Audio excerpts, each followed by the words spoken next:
สวัสดีค่ะ Welcome to Hot Thai Kitchen. One of the most frequently asked questions I get on this channel is, are the instant soup pastes any good?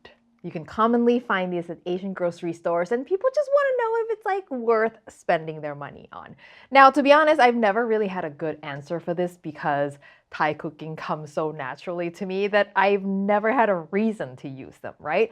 But I can see how they might be really handy for people who aren't proficient Thai cooks and don't have all the ingredients in their pantry. So today I'm going to give them a taste. It's not bad. No. I'm surprised how good it is. And give you my honest thoughts about whether I think these are worth keeping in your kitchen. And I'll also talk about how some Thai restaurants are using them as well.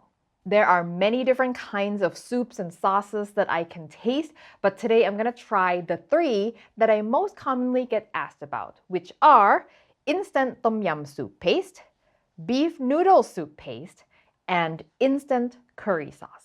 Now, there are many different brands. I can't possibly taste them all. So for each type, I have picked the brand that is the most commonly available, have been around for a long time, and probably are the ones that you can also get as well. Let's take a look at our lineup. First, we have canned curry sauce. Even though it says soup, it is supposed to be made into a curry and served with rice. Aroy-D is one of my recommended curry paste brands, so I have high hopes for this one. All you have to do is heat it up, add meat or vegetables, and it's ready to eat. Next, we have what's labeled as beef flavor paste, but this is supposed to be an instant soup base for a beef noodle soup, as you can see on the label. Some people use this as a quick base for the popular Thai boat noodles. Kwan is a brand that's been exporting Thai ingredients for a very long time. Finally, instant tom yum paste.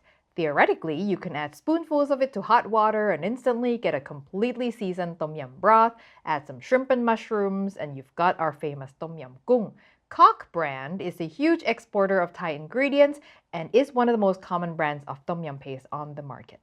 All right, so what I'm going to do for each one is I will make a complete dish with it with protein and vegetables, whatever it's supposed to be served with, but I will not mess with the seasoning, which is the thing that we really want to judge. All right, so let's start with the curry sauce. Comes conveniently in a can. Ooh. Oh, it smells good. Oh, there's pumpkin pieces inside. Oh, that's surprising. It even comes with vegetables. And there's bits of makrut lime leaves. I totally thought this was gonna be just sauce. And like shreds of bell pepper, I think. Oh, all right. So I'm gonna bring this to a simmer. Now, there are instructions on the jar. But as I've said before, and I will say it again, never trust the package instructions on Thai products. It is generally not helpful. So for this one, it says, bring the curry to a simmer, uncovered by stirring occasionally, let it boil until cooked. Good to know because I was going to let it boil until it is not cooked. But anyway, I'm just going to use the instructions as a guideline so I get sort of what they're trying to, what you're supposed to do with it. But I will use my chef's judgment to give these things their best chance. Okay, almost simmering now. I'm going to add my chicken. It does not say how much chicken to add, so this is where judgment comes in. This is a pound of chicken, but let's see how much it can take. Can it take a pound? Yeah, it can take a pound. Let's go in with a pound. In fact, 1 pound is exactly what it looks like it was meant for. And now we're going to let it boil until cooked. One thing to note is this appears to be vegan, so there's no fish sauce, there's only salt, and the curry paste does not contain shrimp paste, which is unfortunate, but also not if you are vegan. All right, so the chicken is cooked. I guess I could theoretically let the chicken braise until tender the way I would normally do it, but I don't think that's the intended use of this, and I don't want any more evaporation than it's supposed to be. One fear that I did have that has indeed come to pass is the pumpkin has completely disintegrated. Like now we just have little bits now because the pumpkin came out of the can completely cooked, and pumpkins they don't hold their shape if they're overcooked. And so now it's been extra flavored by pumpkins. So I'm just gonna add some bell pepper just for looks. It's not really gonna do a whole lot, just so it looks nice. And just let the residual heat of the curry just warm that through. All right. I mean, this looks okay. It's a little watery, to be honest with you, but the proof is in the taste. Have some nice jasmine rice here. Definitely on the thinner side, but to be honest with you, in Thailand, a lot of our curries are not as rich and coconutty and creamy as they are here in most Thai restaurants. So this is definitely within the acceptable range of richness.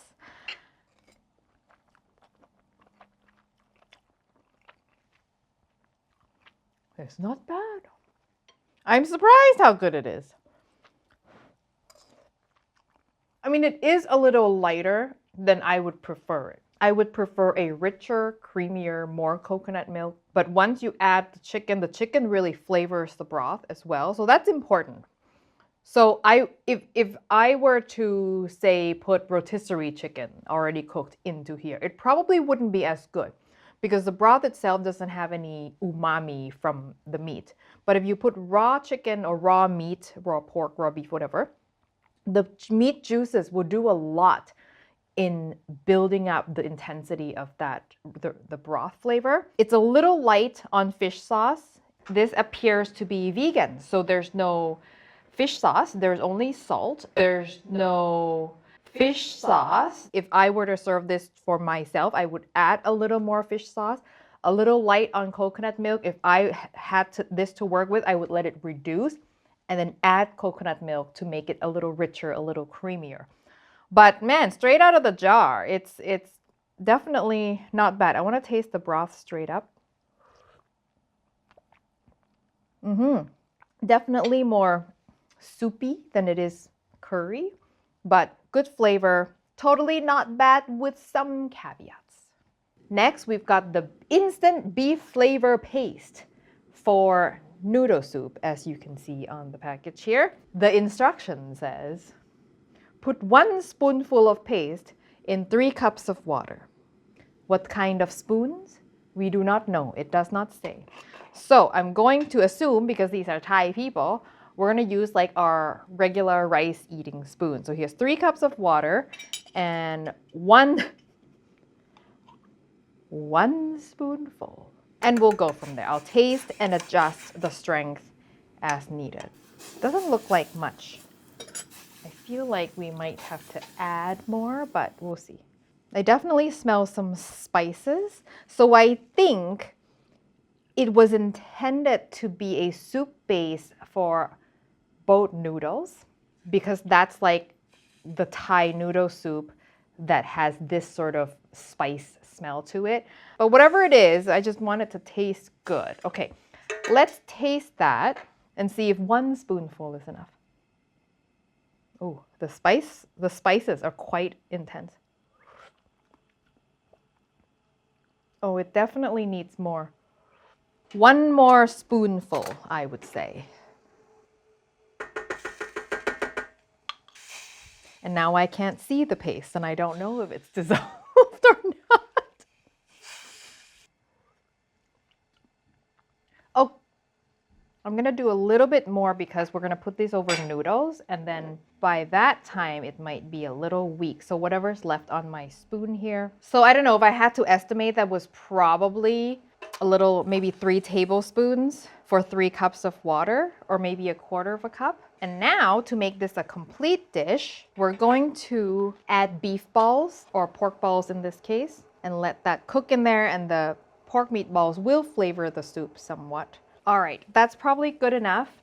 I'm going to turn this off and then add some thinly sliced beef, your pre-sliced beef. And you don't want to cook this really because it's going to cook so quickly. So I'm just going to drop it into this broth, which is already turned off, and then let the residual heat cook the beef for me. I can probably do more. The more beef you add, the more flavorful the broth will be. So we want to add, you know, an amount of beef that would be what one would add for this amount of soup. And I have some noodles here, rice noodles with bean sprouts. Gotta have the complete set. Ooh, that looks good. Okay. Yeah, that would probably make 3 servings. Let's give it a try.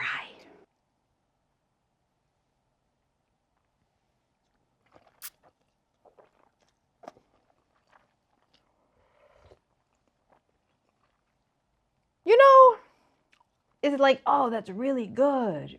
No, I mean, we can definitely tell there's not a lot of body to the broth. And now that I put everything in it with the noodles and everything, I'd probably put even a little bit more paste. I feel like this is a little weak, but it's fine. Like, if you're willing to, you know, which of course at home you can do this, taste and adjust. Maybe you add a little more sugar, a little more fish sauce, whatever happens to be, you know, you're free to do that. But straight out of the jar, it's actually not bad.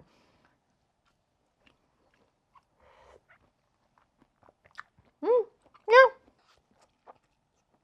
I will stop eating at some point, I promise. Yeah, especially if you've got meatballs that you like, you've got good quality beef, you cook your noodles well.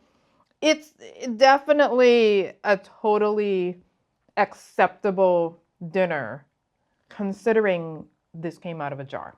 It being light is not a factor of the paste, of how good the paste is. It's just you could have added more. No. So Light. a test of how good it is. Light bodied. You can't do that with a paste. By You adding have more? to, no, you have to use body, meaning gelatin coming out from bones, real bones. I can comment on that to clarify a little bit further. The body of the broth is a little bit light. So as compared to like bone broth that you make at home, the bones will release gelatin and collagen into the broth. And when you eat the broth, you can feel that the broth is not just watery, like there's some body to it. So this is definitely a little bit lacking in that because it is a paste from a jar. But that aside, flavor-wise, it is pretty good. So my final verdict is, if you want to keep this in your pantry for a quick weeknight dinner, you're going to have a decent meal.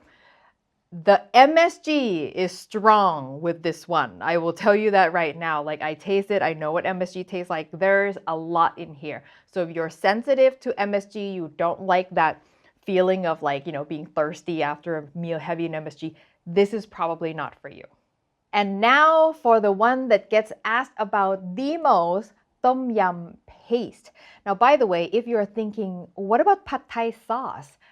That's coming. I get asked about pad thai sauce a lot, and there are actually a lot of different brands. So it's going to get its own video where I try a few different brands. So stay tuned for that. But in the meantime, let's do tom yum. This one actually has quite detailed instructions, which we will follow to start. 38 grams or 2 tablespoons of paste for 3 cups of water. Okay, let's start with that. So we'll see, 2 tablespoons. I'm trying not to splash oil all over myself. Okay, well, let's start with that. And we'll let that come to a boil. It is boiling now. It doesn't smell right. Yeah, the smell is not, I don't like it. Anyway, we're going to add some mushrooms, and we're going to add mushrooms before the shrimp because the shrimp takes so little time to cook. So we'll let the mushrooms cook for a minute. Yeah, it smells reminiscent of tom yum, but there's something else that makes it smell different. Interesting. Ingredients look right. No fish sauce. No fish sauce in curry, I can kind of forgive. No fish sauce in tom yum, I feel like it's kind of a main flavor. I think now is a good time to go in with the shrimp.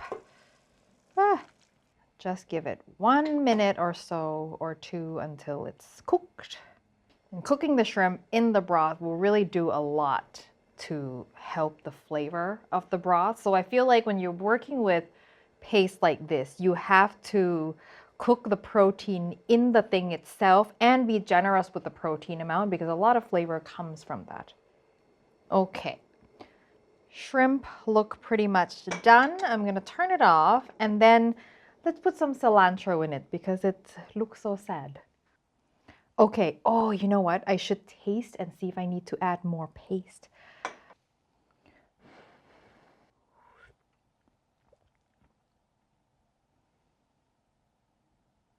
No, no, no. It's all kinds of wrong. I don't even know what to tell you. It doesn't taste like tom yum. I mean, it's like reminiscent of tom yum. Let me it needs more paste. 1 more tablespoon. By the way, this is a good trick for adding paste in after the fact. You dissolve it in the ladle so that way you can easily see if it's completely dissolved and then you mix it into the bigger pot. Let's mix that in and see if it's any better or if it's just gonna be more of the wrong flavors.